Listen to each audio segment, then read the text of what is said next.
Frameo troubleshooting photo upload problems. Uploading photos to Frameo can sometimes be tricky. Slow uploads and failed uploads are common issues. This guide helps you fix these problems with simple steps. Slow uploads. Slow uploads can be frustrating. Here are some tips to speed up the process. Check your internet connection. Ensure your Wi-Fi is stable. Reduce file size. Smaller files upload faster. Update the app.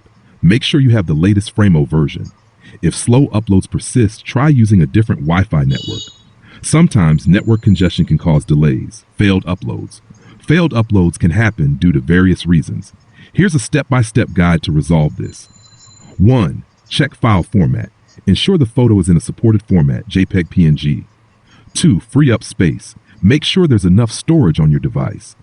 3. Restart the app. Close and reopen Frameo. 4. Re-login. Sometimes logging out and back in can help. If the issue remains, you might need to reinstall the app. This can fix underlying problems. Issue. Possible solutions. Slow uploads. Check Wi-Fi. Reduce file size. Update app. Failed uploads. Check file format. Free up space. Restart app. Let me know